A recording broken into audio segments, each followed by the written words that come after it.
Buonasera a tutti. Forse un'oretta un po' poco, pensavo di parlare 2 ore e un quarto, però è anche vero che dopo 45 minuti il grado di attenzione, anche se uno finge di essere intelligente come talvolta ci riesco, il grado di attenzione cala, non bisogna essere punitivi. Io sento anche dei rumori di stomaci che stanno da un po' di tempo agitandosi, loro hanno cantato, bisogna essere, siamo clementi con l'umanità. Io non sono un genio, assolutamente, e non sono neanche un pozzo di scienza, neanche quello. Sono principalmente un curioso, cioè io mi affronto la storia dell'umanità come se fosse un enorme, lungo e interessantissimo pettegolezzo, perché è solo vista in quella chiave che le cose che andiamo a scoprire servono a capire quelle nelle quali viviamo oggi. Cioè, se uno si guarda in giro per l'Italia di oggi trova questo paese abbastanza curioso, che è un cocktail di eccellenze e di catastrofi, l'Italia di oggi, con delle tracce di un passato talvolta mirobolante, addirittura miracoloso, e un presente che ha ancora tutto da discutere, che non ci ha convinti tutti. Se guardiamo il paese dobbiamo tentare di capire perché è così questo paese. Noi viviamo in fondo in un paese che era 100 anni fa innegabilmente il più bello del mondo e anche uno dei più poveri d'Europa. Oggi viviamo in un paese che non è più il più povero d'Europa, ma non è neanche più il più bello del mondo, cioè abbiamo baratato la bellezza del passato con un'agiatezza alla quale tendenzialmente sarebbe giusto non rinunciare. Viviamo un momento particolare, quello nel quale si tende a immaginare cosa si potrebbe fare per riconquistare una parte di questa bellezza pur mantenendo l'agiatezza, mestiere difficile. Non è impossibile, l'attenzione per esempio di un pubblico così vasto questa sera per parlare di ville venete è un segno eccellente da questo punto di vista, perché fino a ieri mattina l'atteggiamento era completamente diverso. Veniamo da Villa Cornaro fu regalata dai proprietari al parroco, il parroco ne fece la scuola elementare, l'asilo, non so, lo usò da parroco e poi fu ripresa da degli americani che adesso gli danno vita. Ma nel frattempo le campagne che gli erano intorno sono scomparse, ci sono le casettine che la guardano. Allora come si può fare adesso che abbiamo riscoperto che la villa è importante e che non si possono buttare giù le casettine? Poverette, c'è la gente che ci abita, ci sta anche bene. E come possiamo immaginare di ridisegnare questo paese? È difficilissimo. Io ogni tanto lancio questa parola d'ordine che è Save Italy, no? La lancio appositamente in inglese perché credo che questo patrimonio dell'Italia non sia degli italiani soltanto, appartiene anche a 2 o 3 altre persone, cioè Pompei non è proprio solo dei napoletani che vendono le arance alla porta di Pompei o che tendono di avere un cognato che trova un posto di lavoro come custode. Pompei appartiene a chiunque studia un po' di latino e siccome il latino si studia quasi di più a Oxford oggi che a Pavia, forse Pompei è anche di quelli di Oxford o di Tübingen o di quelli di Uppsala, no? Allora l'Italia va salvata un po' con l'aiuto di tutti e talvolta va anche un po' salvata dagli italiani. Adesso il 1° maggio abbiamo così lanciato una manifestazione, per dei presenti sarà difficile che venga qualcuno, però di Save Italy in un posto fantastico che è Tivoli. Tivoli era il luogo più bello del mondo fino a 100 anni fa. È uno dei luoghi più brutti della terra recentemente, conserva ancora all'interno della bruttezza infinita la villa di Adriano, la villa d'Este, la cosiddetta villa gregoriana, però intorno c'è una sorta di tale pattume che la presidentessa della regione Lazio ha trovato giusto che pattume su pattume non fa che pattume, vuole metterci anche l'impianto la discarica. Forse è il caso di non metterla, ecco. Noi lanciamo così un messaggio, proviamo a immaginare di non mettere proprio la pattumiera nella villa di Adriano, perché sono valori che servirebbero probabilmente anche fare il nostro futuro. Siccome il nostro presente è conseguenza del nostro passato, potrebbe anche succedere che il nostro futuro fosse conseguenza del nostro presente, che non è una cosa bella di per sé, perché se il nostro presente è così caotico, chissà come sarà il nostro futuro. Su tutto ciò oggi bisogna avere il coraggio di ragionare, e se ne può ragionare anche in una villa veneta, perché le ville venete sono una particolarità assoluta del tessuto italiano, non solo quelle venete, le ville venete, alcune quelle lombarde, alcune meno in Piemonte, alcune quelle toscane, alcune quelle del centro Italia. Curiosamente non nel meridione, non ci sono ville sotto Napoli, importante, perché la scelta politica che nacque con il patto fra le baronie e Federico II di Svevia nel 200 fece sì che nel meridione i possidenti stavano in città. Ci sono palazzi fantastici a Palermo, come a Catania, come a Napoli, come a Lecce, meno a Bari. Non ci sono le ville di campagna. Le ville di campagna sono una cosa del nord Italia, sono un unicum al mondo. Pensate che non ci sono ville di campagna in Germania, ci sono dei castelli ogni tanto, c'è un castello imponente, poderoso, anche un po' minaccioso, perché quello che stava lì dentro non era uno che andava tanto per il sottile.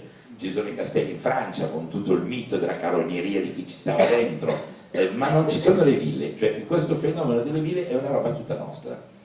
Ha generato anche delle sue perversioni il villino, che il villino di oggi è figlio della villa di ieri.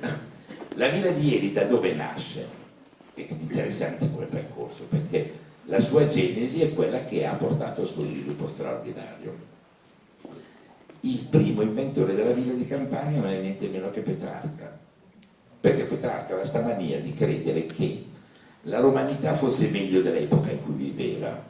Un po' aveva ragione, un po' aveva torto, nel senso che lui si sentiva un po' deportato ad Avignone per via che aveva sto padre che faceva il notaio e faceva il notaio presso la corte papale ad Avignone, e quindi si ricordava un po' cos'era la sua Arezzo d'origine, però non stava male neanche ad Avignone. Ma ad Avignone allora, nei dintorni di Avignone c'erano ancora tutti le grandi vestigia della romanità, cioè non era come oggi, sono passati 700 anni da allora ad oggi, quindi molta roba è crollata. Nel 1300 eravamo proprio a metà strada fra la fine dell'impero romano del IV-V secolo e l'epoca nostra, quindi quello che vediamo oggi nel meridione della Francia deve essere il doppio, il triplo di quello che allora. E lui guarda in giro questo mondo romano, poi si interessa alla letteratura, c'è il momento nel quale si comincia a rileggere con passione il passato attraverso la sua letteratura, e si dice una cosa che se l'avesse detta 200 anni dopo lo bruciavano come Giordano Bruno immediatamente, e fa una riflessione, dice: in fondo, se non ci fosse stato Costantino noi vivremmo ancora nella bellezza dell'antichità, perché il mondo nel quale viviamo non mi piace sostanzialmente. Si vede che guardava le guglie gotiche e gli davano fastidio, invece pensava cos'era la romanità e cos'era la vita della romanità. Poi leggeva Orazio, si divertivano a leggere delle cose che allora gli davano anche un po' una sorta di balsamo estetico per la vita che facevano, benché stessero parecchio bene. E lui nel mondo dell'antichità romana scopre una cosa normale, è la vita in villa. La vita in villa è talmente importante che alcuni paesi d'Europa, non parlo del nostro, alcuni paesi d'Europa si formano sulla villa, cioè la romanità colonizzava attraverso le ville. No, colonizzava in due modi: colonizzava con quelli che erano gli impiegati di Stato, i centurioni, con le centuriazioni, cioè gli davano un pezzo di terra e dicevano: adesso tu vai via a lavorare, e lui era contento perché aveva fatto 12 anni di servizio militare, finalmente gli aveva messo a posto l'eredità, però erano dei pezzi di terra. Colonizzava nelle grandi aziende agricole attraverso le ville, prima quelle dell'ambito etrusco, poi quelle dell'ambito centro italiano, e infine soprattutto nel grande luogo di produzione agricola della romanità antica, che fu la Gallia, la Francia. La Francia era fatta tutta di ville, a tal punto che i francesi quando vanno in città dicono: vado in villa, e la ville è il figlio della villa. Ma non solo, la villa piccola è diventata il villaggio, cioè loro, i francesi, fanno confusione, non capisco mai se sono a Parigi o in campagna, perché la villa e il village hanno la stessa etimologia, perché questa era l'etimologia di un sistema di produzione che era fondamentale per la struttura produttiva agricola romana antica. Allora, quando Petrarca casca in questo tranello della mania per l'antichità, non può evitare di fare la cosa che è obbligatoria, vuole anche lui una villa in campagna. E lui fa il primo villino vero in campagna della storia d'Occidente, che è quello di Acqua Petrarca. Se andate ad Acqua Petrarca e vi guardate fuori, intanto lui ha trovato l'unico pezzo di area veneta che sembrava toscana, cioè se l'è praticamente fatto apposta. Però si fa una casa romana antica, falsa, in una Toscana falsa, veneta, ma pone il seme di una modifica del modo di abitare che avrà conseguenze infinite. Fino ad allora anche un intellettuale ricco, cioè attenzione, il poeta, e da adesso che li pagano poco gli intellettuali, purtroppo io ho sbagliato epoca, ma nel Medioevo e poi in tutto il Rinascimento la funzione del poeta laureato, soprattutto come era lui, quello incoronato che non sapeva se dovesse incoronarlo come laurea di poeta, l'imperatore o il re di Napoli o il Papa, cioè la gente di serie A, campavano piuttosto bene e finivano con avere i palazzi in città. Decidere di abbandonare la città per la campagna è una rottura radicale nel modo di vivere e di esistere. Lo copieranno alcuni raffinati successivamente. Uno dei primi, dei più sofisticati, è un signore che a me piace molto perché è colpevole di una delle peggiori perversioni italiane, che è quello che chiamo il capitalismo da concessione. Io sono un sostenitore dell'utilità del capitalismo, perché il capitalismo è un'invenzione italiana del 200, quello del borgo. Alla fine del 400 un tale Agostino Chigi, dal quale scenderanno poi dopo un secolo e mezzo anche una stirpe papale, un tale Agostino Chigi decide che va a fare il banchiere a Roma e inventa un trucco straordinario, la cartolarizzazione, cioè è il primo che fa quello che fanno adesso, che va dal Papa, va da Alessandro VI Borgia, che ha sempre bisogno di soldi per le sue robe, e gli dice: io ti compro in anticipo la produzione della Lume della Tolfa e divento concessionario della Lume della Tolfa. Da allora in Italia è nata una stirpe di capitalisti molto particolari che non ha nessun altro in Europa, che sono quelli che uno ha la concessione della benzina, uno ha la concessione dell'autostrada, uno ha la concessione della televisione, uno ha la concessione dei telefonini. Sono degli imprenditori oggettivi che fanno un capitalismo non competitivo perché non hanno clienti ma hanno utenti. Il primo inventore dell'utente fu Agostino Chigi. Quindi era un uomo particolarmente geniale e brillante, fa una carriera rapidissima ed è uno dei pochi che riuscirà a fare un colpo che raramente allora si poteva fare, riesce a sopravvivere allo spoiling system quando va via Alessandro VI. Dopo la morte di Alessandro VI normalmente quando arrivava un nuovo Papa si cacciavano tutti quelli che erano legati al Papa precedente, perché il nuovo Papa portava i suoi. Arriva Giulio II e lui è talmente abile che riesce a rifare il suo contratto di concessione con Giulio II. E a quel punto l'uomo veramente ricco sta in centro a Roma e decide anche lui di fare la villa. È il primo che fa una villa fuori Roma, cioè oggi è a Roma, è la Farnesina, quella bellissima villa che sta sulla riva di Trastevere, non la Farnesina, non la Farnesina Ministero degli Esteri, la Farnesina che sta in via della Lungara per un verso e che guarda poi sul grande palazzo Corsini. Fa la Farnesina e la fa con lo stesso spirito, un luogo di amenità dove si possa vivere fuori dalla città, perché fuori dalla città i guai sono minori, anche la libertà comportamentale è maggiore, pare che ne combinasse anche di tutti i colori, facciamo delle feste incredibili, altro di quelle di cui si parla oggi, allora sera, lui aveva questa abitudine fantastica che finiva queste cene, essendo lui molto ricco, che erano servite sui piatti d'oro, e da fare effetto agli ospiti alla fine della cena, proprio sul Tevere, i piatti venivano buttati nel Tevere, c'erano dei garzoni sotto quelle reti che le raccoglievano e le riportavano in cucina, ovviamente, perché banchiere sì ma fesso no. Esatto. Come questo, Agostino Chigi si fa una casa e in questa casa chiama i più bravi dell'epoca, cioè chiama Baldassare e Peruzzi per costruirsela, poi tenta di rubare al Papa Raffaello per decorarla in parte, Raffaello la decora in parte, e infine prende uno dei ragazzi di bottega, uno dei più bravi ragazzi di bottega di Raffaello, che è Giovanni da Udine, e gli fa fare la parte finale della decorazione. Ma soprattutto inventa allora, ed è il primo a farlo, la decorazione interna alla villa che dà l'impressione che l'interno e l'esterno siano la stessa cosa. È il primo che dipinge nel salone centrale una serie di colonne fra le quali si vede ciò che si vedrebbe se non ci fosse il muro, perché la sua non è una villa, è una capanna in campagna. E questi sono due modelli che si formano fra 300 e fine 400 che diventeranno stabili nell'esistere successivo. Già nel Veneto ci sono esempi analoghi, la Villa dei Vescovi ne è un esempio perfetto, perché il 400 è proprietà dei vescovi perché è una villa che è legata al clero, cioè il clero non è poi tanto lento a capire come si vive di qualità e decide immediatamente di impiantarsi in campagna. Questo è il percorso sul quale nasce l'idea di villa, però esclusa quella dei vescovi, nel Veneto ce n'erano pochissime. Perché?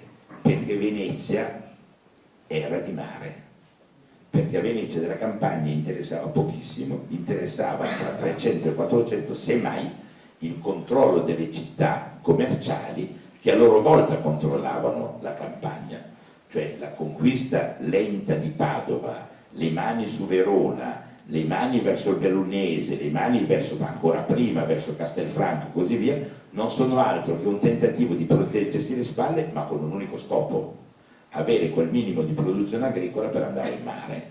I veneziani sono gente di mare, non mi interessa nulla di ciò che non è il grande traffico marittimo e il grande controllo del Mediterraneo, solo che purtroppo ad un certo punto arrivano i turchi.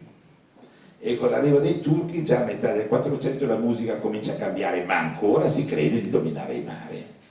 E poi purtroppo avviene fatto assolutamente imprevisto. Quel tremendo genovese di Cristoforo Colombo mica va a scoprire l'America. Scoprendo l'America, il peso che sta all'interno del Mediterraneo si sposta dal Mediterraneo orientale, specialità dei veneti e dei veneziani, al Mediterraneo occidentale, che diventa l'area di controllo della Spagna verso il nuovo mondo scoperto. Dal 92 in poi, e non lo sapevano i veneziani, comincia a declinare nella realtà effettiva il potere che hanno. Eppure loro continuano a sentire che vogliono conquistare, ma hanno già intuito che il mare di prima non è più la loro fortuna definitiva. Cominciano a lanciare un serio attacco di allargamento territoriale in ambito di terraferma, il quale viene fermato nell'anno in cui nasce Palladio, nel 1508. Nel 1508, con la Lega di Combray, il papato Giulio II, quello che è proprio uno che sapeva comandare, fa un'alleanza con i francesi, tira dentro 4 amici, 4 monarchi anche di serie B, un po' di tagliagole italiani, quelli degli stati minori, e decide di bloccare Venezia.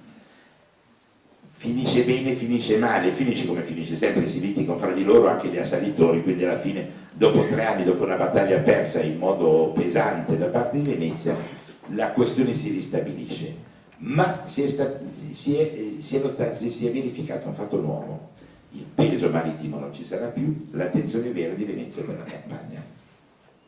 E le energie produttive da quel momento in poi saranno almeno per metà quelle che fornisce il mondo agricolo. Venezia diventa una terra di agricoltori, si decide col 500 e poi fino alla caduta della Serenissima, la Repubblica Serenissima sarà in gran parte terra agricola. Faranno ancora tanti commerci che tenteranno di fare di tutto, la città sarà piena di vitalità, di decadenze, di ciccherie, di pizzi, di merletti, di tutto, ma il vero affare è la campagna. Il patriziato veneziano comincia ad affettare la terra veneta come proprietà regolare. E nasce un tema facilmente comprensibile: la dimensione delle proprietà agricole. Una proprietà agricola di normale redditività già nel XVI secolo sta in media fra i 150 e i 600 ettari, intorno ai 400 quando il terreno è produttivo, intorno ai 1000 quando il terreno è un po' fetente come quello del Rovigotto. Nel Rovigotto è più grande, e più si va verso Vicenza e più si va verso Treviso, dove la terra regge, da queste parti qua, più questa dimensione di fabbrica di cibo diventa una dimensione stabile. E quindi l'inclinazione ad andare a vivere nella fabbrica di cibo diventa un'inclinazione naturale. La villa veneta nasce da questa contaminazione di 2 comportamenti: uno, di fare l'acqua Petrarca, cioè fare l'umanista veneziano che va a trovare in campagna il luogo delle amenità e delle conversazioni. Uno. L'altro è dirigere la società agricola che si domina e che si controlla. L'uno e l'altro sono mestieri estivi, perché d'inverno si prende il barcone e si torna a Venezia, oppure si prende il telaio e si torna a Venezia. D'estate si sta in villa, chi a leggere, a scrivere, a raccontarsela, chi invece a contare i sacchi di grano che gli arrivano in casa. Questo meccanismo di cambiamento è fondamentale per capire come mai la campagna si popola con delle strutture che sono delle strutture produttive vere e proprie. È per questo che la villa ha la barchessa e ha la sua parte di vita centrale, ed è per questo anche che la villa inizialmente, quella cinquecentesca, non ha quasi mai camini. Sarà molto difficile. Villa Emo, che è l'esempio più bello in questo senso, perché è quello tecnicamente più funzionante, è una casa nella quale i camini furono messi molto dopo, perché inizialmente ci si veniva solo d'estate. Villa Emo è una cosa molto commovente, che in realtà la parte abitativa è molto ridotta, una parte di godimento estivo per star bene, si sta fresco, e ha questo, ancora adesso, queste persiane interne alla parte abitativa con un forellino dal quale il Paron guardava fuori per vedere se nelle barchette la gente lavorava o meno, cioè lui li guardava e diceva fa niente anche oggi, poi tornava a dormire anche lui. E la villa stessa è costruita in un modo molto diverso da Villa Cornaro, per esempio, ha una scalinata di accesso, che è una scalinata di accesso estetica, però che lì non è estetica, mentre Villa Cornaro ha i gradini per salire. Se voi andate a Villa Emo non ci sono i gradini per salire, perché serviva a portare su i carri, oppure i sacchi, oppure i muli che portavano il grano che andava in soffitta. Cioè la villa era il luogo dove si conservava il denaro prodotto dall'agricoltura. Questo meccanismo dà alla villa un senso assolutamente particolare. E con ciò si capisce come mai il percorso della villa continua, qui siamo in una villa del 600, quindi questo meccanismo dell'organizzare la casa come struttura di produzione andrà avanti fino alla caduta ma addirittura nel XIX secolo, nel momento in cui si raggiunge la massima povertà veneta, ma ancora nel XIX secolo il meccanismo continua. Si svilupperà anche lentamente nel resto d'Italia, soprattutto nel Settecento, quando questo intuito della Serenissima diventerà una legge della politica, cioè quando a metà del Settecento, un po' per colpa austriaca, un po' per intuito francese, si inventa la fisiocrazia, si comincia a dire guardate che la ricchezza delle nazioni non si fonda sul denaro accumulato, cioè sul sistema mercantilista, sull'oro che abbiamo in cassa, ma la ricchezza delle nazioni si fonda sulla capacità di produzione agricola di cibo. Chi sposa quella causa avrà poi una crescita incredibile della popolazione che porterà alla rivoluzione francese, cioè sia gli austriaci che i francesi. La guerra dell'inizio del XIX secolo di Napoleone avviene per il fatto che sia gli austriaci che i francesi sono pieni di gente da mandare a morire, senza morti possibili, le guerre si fanno con difficoltà. Ebbene, in quel periodo lì, chi riorganizza le campagne su indicazione austriaca, allora in Italia, le riorganizza a sua volta inventando il sistema della villa come struttura di produzione agricola. Ce ne sono di bellissime nel Modenese, da parte del mio amico Leonardo, ce ne sono di particolari nell'area addirittura meridionale, allora intorno a Napoli cominciano a svilupparsi i primi esempi, ce ne sono nel Parmense, cioè ovunque dove ce ne sono poi soprattutto nell'area più austriaca d'Italia che è la Toscana. Ovunque si fa passare questa linea politica del prodotto agricolo nasce la villa. La villa è il meglio, è il miglior fungo prodotto dalla campagna italiana, è così che va guardata.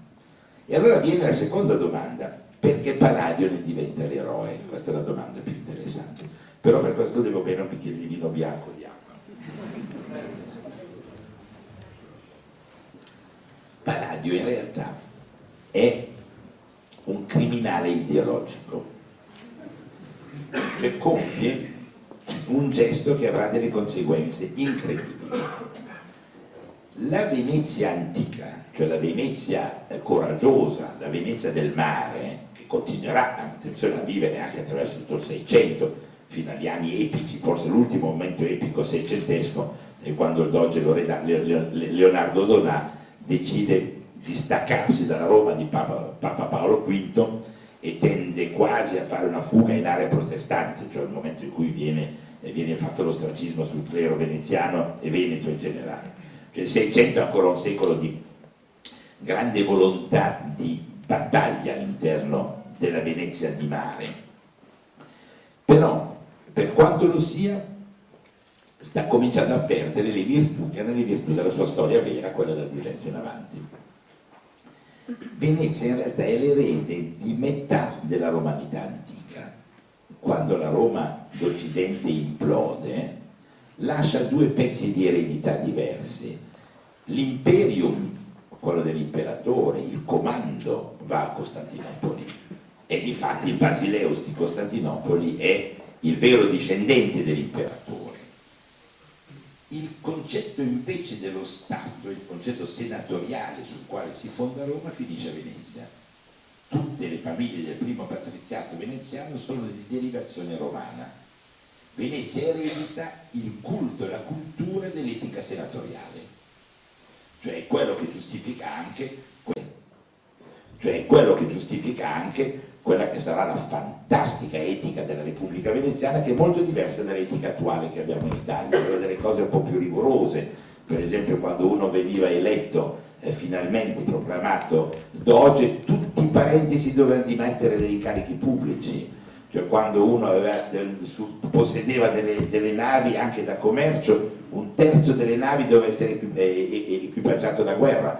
Cioè quasi tutte le grandi famiglie storiche veneziane, quelle che si sono stabilite dopo la serata del Gran Consiglio, hanno i morti perché hanno partecipato alle guerre. Cioè la storia veneziana è molto parallela in un certo senso alla storia del grande patriziato romano, dove la famiglia si impegnava a battersi per i risultati e la fortuna della Repubblica.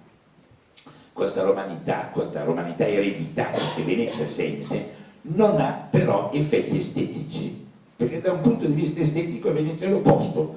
Venezia si dichiara in un qualche modo l'erede di Alessandria d'Egitto e la grande nemica di Costantinopoli. Quindi le sue architetture saranno le architetture più orientali possibili. Nessuna parte d'Italia è così orientale come Venezia.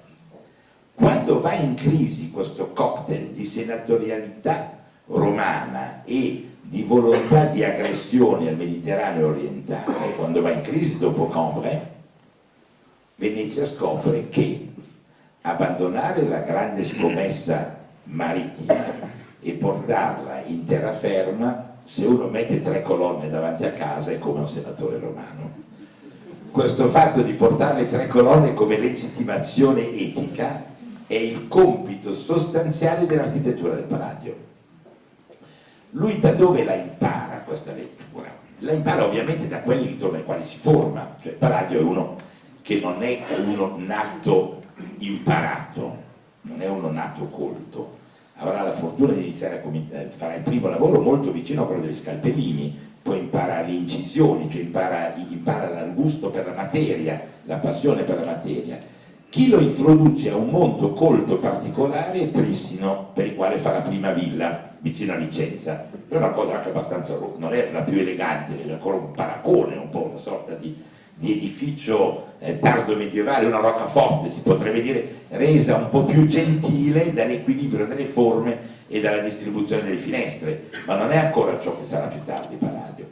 Ma Trissino lo introduce nel mondo magico della cultura classica. E lo fa in un momento nel quale già nel Veneto una serie di elementi della cultura classicheggiante, tardo rinascimentale, hanno ancorato fino in fondo. Il Michele di San Michele è uno che ne ha già portato avanti il suo percorso, ha guardato in giro quello che succede in Italia, ha detto lo facciamo anche noi, una bella lesena, 2 colonne, 3 sculture messe sul cornicione e viene fuori una cosa che sembra antica, cioè fa delle cose che sembrano, non sono pasticci, sono assai eleganti. Grimani a Venezia con San Michele si mettono d'accordo e inventano quel palazzo, che è Palazzo Grimani, che vale assolutamente la visita perché è già una cosa diversa, è un sunto di passioni per la cultura aulica e la cultura estetica.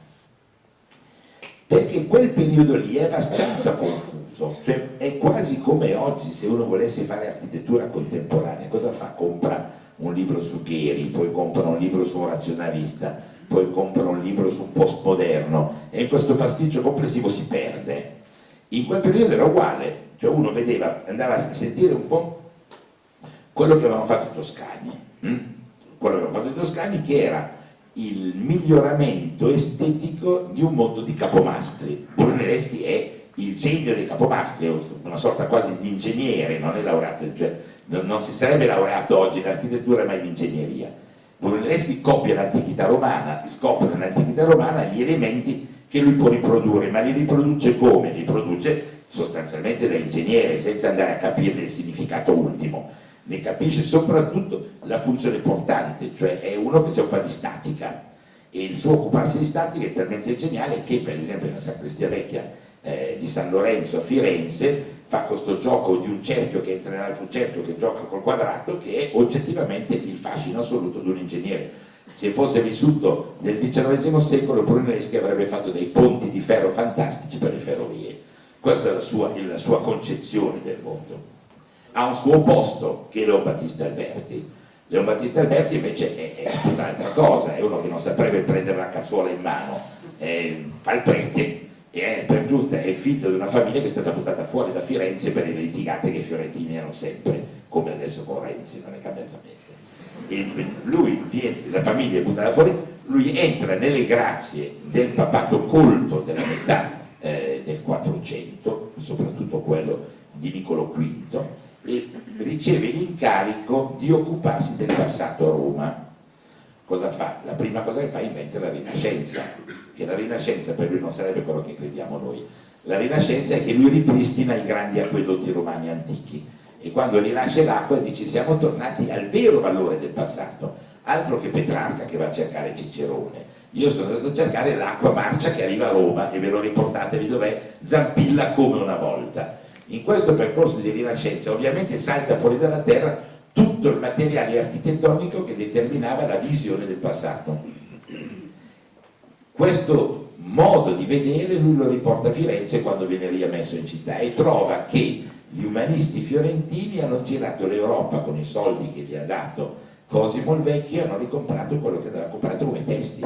Allora lui si trova con l'esperienza fatta e con la lettura di Vitruvio, mette insieme l'uno e l'altro. Poi Vitruvio non era affatto un genio, Vitruvio era un colonnello in pensione, cioè era un militare in pensione che piuttosto che picchiare la moglie si era messo a scrivere, che era molto meglio, dei trattati di architettura. Un po' grossolani, però sostanzialmente l'unico documento totale che l'antichità ci ha trasmesso, riducendo molto rispetto alla complessità della cultura antica, ma dandogli un codice.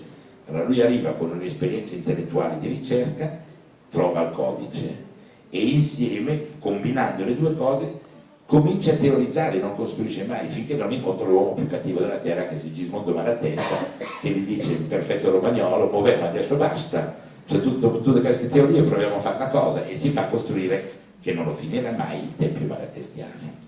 Queste sono le due sorgenti di un'evoluzione linguistica del 400, che però rimane lì, perché continuerà a generare dei bravissimi a costruire, ma degli scarsi a teorizzare. Bravissimi sono da San Gallo a Peruzzi, ma se uno vede la cosa di Peruzzi, non è che dice la prima cosa quanto è rinascimentale Peruzzi, dice quanto è attraente Peruzzi, non ha un codice, non è una roba nella quale noi identifichiamo un'idea di quella che è la classicità rinascimentale riscoperta. Lo troviamo già di più in Bramante, perché Bramante viene da una scuola che è quella milanese, dove ha letto i toscani trasferiti a Milano e un po' si sta formando, ma in realtà il codice vero ce l'ha uno solo, è Michelangelo. Michelangelo, che è il più disperato di tutti, che non finisce mai la costruzione, non ne ha mai finita una, tutto quello che va addirittura al cupolone non l'ha finito lui, San Pietro ha passato la vita a guardarlo costruire. Da tutti i suoi concorrenti lui era prediletto e considerato l'uomo più intelligente della sua epoca, eppure uno dopo l'altro, prima Raffaello, poi Bramante, uno dopo l'altro costruiscono tutti lì, fino ad arrivare a San Gallo il giovane, deve aspettare di avere 60 anni che muore a San Gallo perché gli diano l'incarico di fare l'architetto di San Pietro. Fa il progetto e non finisce neanche quello. Quindi lui finisce una parte dei lavori di Palazzo Farnese, ma mette 4 segni. Cioè, Michelangelo è il non costruttore, una sorta di sfortuna esistenziale che corrisponde anche alla sua contorsione mentale, però stabilisce i codici. Cioè i suoi disegni generano molto di più di quanto non possa generare un esempio tangibile, un esempio verificabile. Lui è l'uomo che influenza tutti. E perché influenza tutti? Perché lui è il neoplatonico per eccellenza. Cioè lui non rappresenta la cosa, ma lui lavora esclusivamente sull'idea della cosa. E lo fa perché lui, a differenza degli altri, lui non è come Palladio, non è neanche come Brunelleschi, è già in un qualche modo leggermente più vicino, chi mi assomiglia è oggettivamente Leon Battista Alberti, però lui ha la fortuna di essere cresciuto nel mondo più colto della terra, cioè lui è figlio di buona famiglia, senza schei ma di buona famiglia, va a studiare in questi famosi giardini medicei, che sono quelli voluti da Lorenzo Magnifico, e a 14 anni viene preso in casa da Lorenzo Magnifico. Cioè lui cresce con questo ragazzo assolutamente perverso, che diventerà poi, che è nato lo stesso anno suo, del 75, che poi diventa Leone X, il Papa. Cioè lui cresce e viene educato con un futuro Papa, cioè uno che ha una formazione AAA, direbbero quelli americani. E in questa formazione AAA entra a capire fino in fondo, viene formato oggettivamente del grande pensiero filosofico. Quello che non viene accettato mai a sufficienza è riconoscere in Michelangelo la funzione dell'intellettuale puro. Cioè la scuola di Poliziano, l'influenza di Marsilio Ficino è il figlio del medico di Cosimo il Vecchio, al quale Cosimo dà l'incarico di tradurre Plotino. Sta facendo di Plotino, è molto interessante perché è quasi una gag, no? Platone, Plotino, Pretone. Plotino rimangia Platone 6 secoli dopo Platone, nel senso che combina in una visione che in un qualche modo, benché non lo sia proto-cristiana, combina la questione complessa del pensiero dualistico di Platone, quello per il quale c'è il pensiero da un lato e l'essere dall'altro, e l'essere deriva dal pensiero, oppure c'è, detto in parole più semplici, c'è il soggetto e l'oggetto è conseguenza del soggetto, tutto è duale in lui, e lo combina con il suo opposto, che è il suo allievo, che è Aristotele, per il quale invece tutte queste cose contano in realtà pochissimo, perché quello che conta è ciò che si può verificare a mano. Cioè Aristotele è l'opposto, è l'empirico per definizione, uno che vuole capire per quale motivo una cosa è una cosa.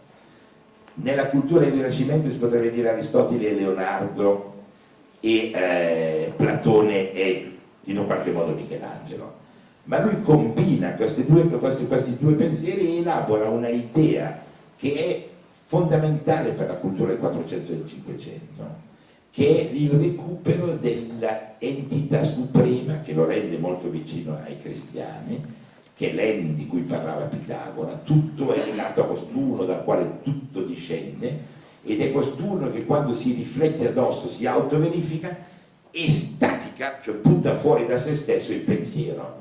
Cioè lui è il teorico dell'estasi, dice tu una cosa la puoi fare se tu l'hai sentita come proveniente da questo en che è l'unità centrale dalla quale discendiamo tutti. Questa unità centrale, poi da un esempio molto facile per capire, è come se fosse il sole, ne emana questa sua forza per l'intelligenza e noi che facciamo la luna la riflettiamo. Questo è il pensiero di Michelangelo. A quel punto non è più importante aver costruito, è fondamentale aver pensato. È fondamentale aver pensato a tal punto che recentemente mi sono divertito come un bambino a guardare tutti i disegni di architettura di Michelangelo. Ora, Michelangelo è un uomo che ha una capacità di disegno formidabile, eppure i suoi disegni di architettura sembrano i miei, cioè sono tutti stentati, tutti sbagliati. Se deve fare una griglia per mettere dei numeri non riesce a fare 2 righe parallele, perché non ne importa nulla, in quanto per lui l'unica cosa che conta è l'idea dalla quale si parte. Questa lezione dell'idea è la lezione fondamentale che porta a stabilire un codice che è il codice dell'architettura del grande Rinascimento. Questo codice è talmente forte che tutti gli altri che ci tentano, Serlio per esempio, vengono annichiliti rispetto al progetto michelangelesco. E questo codice michelangelesco è quello che Trissino come un virus trasmette a questo giovane tagliapietre che è Palladio.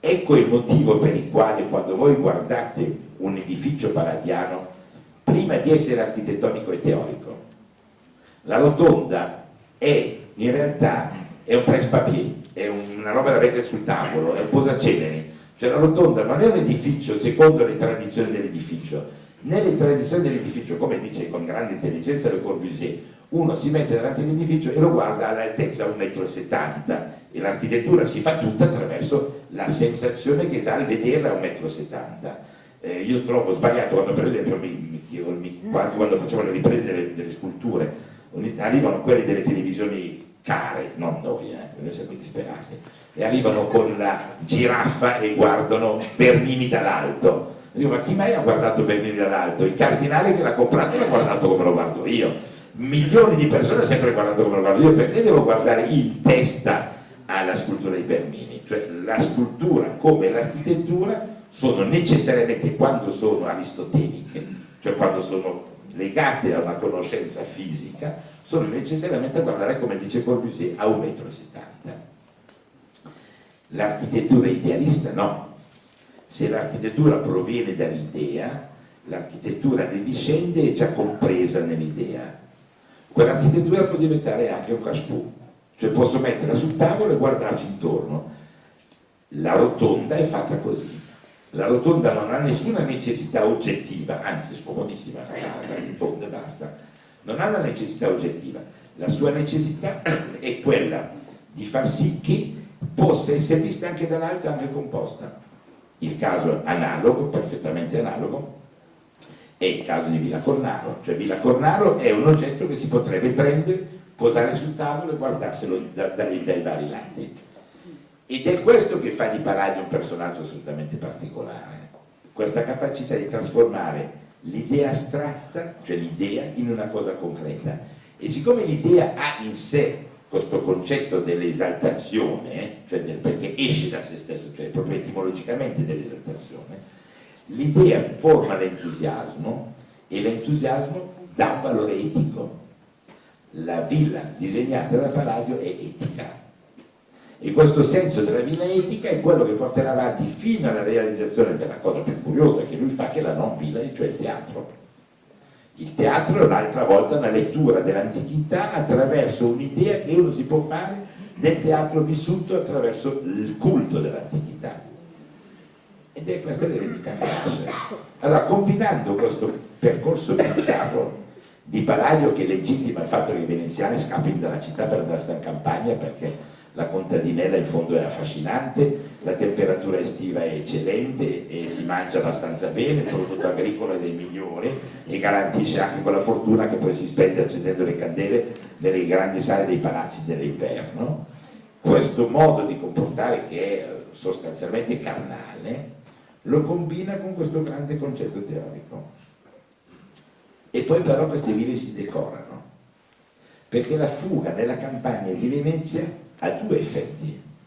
Da un lato quella di portarsi qua l'etica delle colonne per dimostrare quanto sia ancora senatoriale, dall'altro lato la scoperta che si sta meglio in campagna che quell'umido costante che è Venezia. E l'altra scoperta parallela a quella di Palladio è quella dei pittori di terra.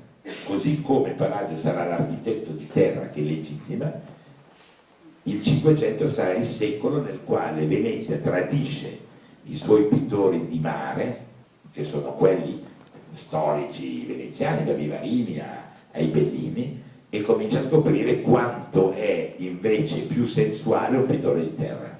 Il primo pittore sensuale che trovano è a Castelfranco di Zorjon, no? Che li racconta come molto più vivace una donnina nuda estratta dalle campagne venete rispetto a una Madonna secca vista da Bellini. Il secondo è quello che ne discende immediatamente, è Tiziano, che sta pure ricco e viene dal Bellunese, e come diceva è quello che appende le sue Venere nei cieli del Cadore, no? Addirittura. E poi arrivano sempre più di campagna, il più in fondo, se ancora Tiziano è un incrocio fra intellettualismo imparato, perché frequenta le parti giuste dei colti umanisti veneziani, e però questa pulsione materica di chi tocca, e che arriva poi con l'evoluzione degli anni a far sì che lui stesso tocchi la pittura e dipinge con le mani, questa sua incredibile fisicità. Chi meglio del veronese, il più lontano, cioè essere di Verona, allora nel Cinquecento è praticamente come essere oggi, non so, di Liverpool in Europa oppure negli Stati Uniti di Seattle, no? Lui viene da Seattle e porta la cultura di questa Seattle, che è Verona, che è la più fisica e la più sensuale di tutte. La Villa Veneta, e quindi infine sarà che cosa? La combinazione della tradizione umanistica di Petrarca, l'inserimento idealista totale di Palladio e la vivacità, non oso dire la parola, e la vivacità gastroerotica della cultura veneta di campagna. Questo è il complesso di ciò che si chiama la Villa Veneta. Avrà un successo fondamentale, formidabile, perché lui sa benissimo, Palladio, che l'ha fatta grossa. Infatti è il primo architetto che l'anno prima di morire, o 2 anni prima di morire, pubblica non un trattato di architettura, ma pubblica un trattato sulla sua propria architettura. Dice: guardate che se volete fare una cosa giusta non dovete più fare come me che ho pensato ad essere Michelangelo, voi oggi avete il diritto di pensare che siete me. E questo suo messaggio è quello che lascia Scamozzi, e Scamozzi ne farà la propaganda inglese.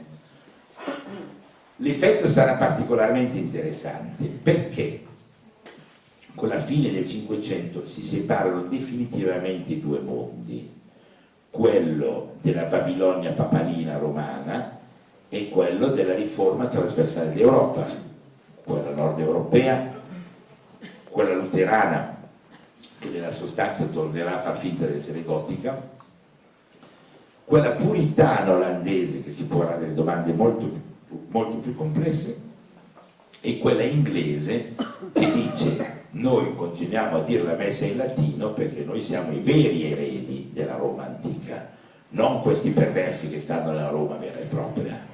Quell'Inghilterra lì, così come maniaca del latino, così come addirittura ancora nella lingua inglese di oggi, quella colta, la quantità di citazioni latine rispetto a quelle nostre è incredibilmente superiore, a tal punto che i nostri venditori di computer dicono un plus invece di dire un plus, che sarebbe un po' latino. Il latino è andato all'inglese, l'abbiamo ripreso dall'inglese e lo chiamiamo plus.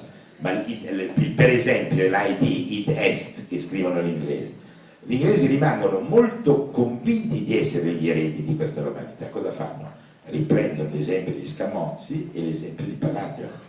Cioè Inigo Jones e tutta l'architettura, la prima architettura neoclassica inglese, proviene da quella lettura lì, avendo un po' studiato gli edifici ma molto guardato i libri.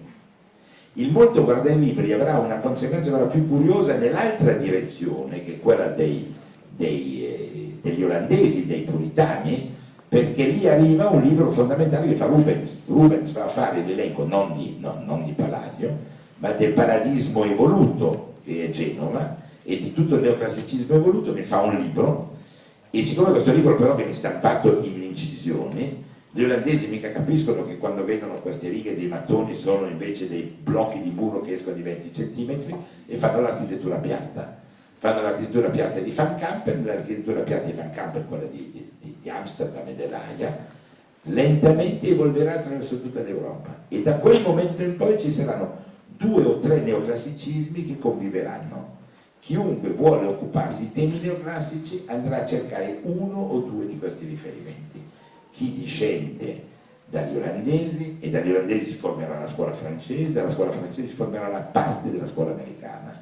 La Casa Bianca di Washington, quella che vediamo sempre, è fatta da un architetto parigino che deriva esattamente da questo percorso: Genova, Rubens, Amsterdam, Parigi e poi Washington. E all'opposto ci saranno quelli che continueranno a citare invece Palladio perché sono attratti da un valore culturale più profondo.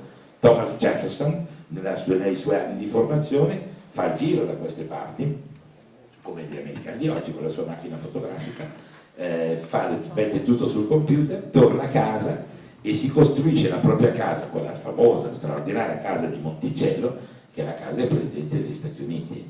Ma non solo si costruisce quella, si costruisce accanto a quella che è esattamente come il frontone che vediamo qua di Villa Cornaro, proprio le stesse colonne bianche, bla bla, e addirittura la stessa lezione architettonica, perché da quel modello suo discendono tutte quelle case che vediamo in Via col Vento.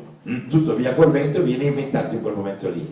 E perché viene inventato in quel momento lì? Perché lui non solo impara uno stile, impara anche un metodo costruttivo. In tutta questa pulsione di passaggio dalla Venezia di mare alla Venezia di terra e nella eredità della cultura senatoriale, uno dei valori spesso dimenticati, ma tra i più importanti, è il valore della non spesa. rimangono valide a Venezia le vecchie leggi sontuarie che furono le leggi della Roma antica, cioè il divieto di spendere troppo. Il divieto di spendere troppo si ancora tra l'altro a Venezia in un modo abbastanza comprensibile, perché non bisogna costruire neanche troppo pesante, se no ci si affossa. Allora Venezia inventa fra 200 e fine del 400 l'architettura leggera, quella dove gli spazi sono molto aperti e dove l'uso dei materiali pesanti che tanto piacciono ai romani è proibito. Ma contemporaneamente Venezia, come l'altra grande repubblica del mercato che è Firenze, applicano dalla romanità antica delle leggi severissime sullo spreco, su come ci si veste, quanto si spende per vivere a casa, cioè roba che oggi non si oserebbe più dire. Cioè, l'idea di quello che leggete sui giornali oggi, i 10 più ricchi d'Italia sono ricchi quanto i 3 milioni di più poveri. A Venezia era intollerabile, si poteva essere ricchi, ma non così ricchi, a Firenze era uguale, cioè questo tipo di ricchezza non era tollerata. Quindi quando lui prende l'esempio teorico michelangiolesco e lo porta in campagna, l'ultima cosa al mondo al quale potrebbe pensare è di usare il marmo. Quello è vietato. Il marmo a Venezia è solo fatto a fette e usato per decorare le pareti. E inventa questo modo di costruire straordinario che è il mattone fatto a formaggino. Quello che c'è ancora adesso è una scatola di formaggini, tonda. Fa i mattoni in questo modo per farsi le colonne. Le colonne che vedete in giro, tutte queste qua delle ville palladiane, sono in realtà dei formaggini messi in pila che formano una colonna. Quando l'americano arriva qua, il Jefferson, è quello che gli piace, perché di marmo in America ce n'è pochissimo. E anche se ci fosse di cavatore di marmo, manco uno. Quindi lui impara qua la tecnica che è quella che porta in America. Ed è quella la tecnica che consentirà di fare diffondere il gusto trasversale veneziano, palladiano negli Stati Uniti. Attenzione, ancora una volta, anche lì con un potente valore etico, perché quando dopo la dichiarazione di indipendenza si inizia il dibattito su cosa sarà la lingua ufficiale dello Stato nuovo, si finisce con dire non ci sarà. Ancora oggi gli Stati Uniti non hanno una lingua ufficiale, non hanno mai, cioè tutto in inglese ovviamente, perché ci furono allora 3 partiti che si battevano in questa direzione. Un partito che diceva sarà l'inglese, ma era il più fidente, perché tutti gli altri erano schiavi, si erano battuti contro l'Inghilterra perché mai devo parlare la lingua di quello lì che gli ho appena fatto, gli ho appena sparato addosso alle sue giube rosse. C'è un partito molto forte che tende a parlare il tedesco, ma c'è quello più importante che dice la lingua ufficiale dell'America nuova, degli Stati Uniti, sarà il latino. Gli Stati Uniti originali si sentono eredi diretti della grande romanità. In questo senso trovano in Palladio, che lui non lo spiega, sempre questo bizzarro mistero, che lui con le sue colonne rappresenta la forza antica e perenne di Roma. E questa forza antica per di Roma oggi sta nelle campagne del Veneto, difendetela. Grazie.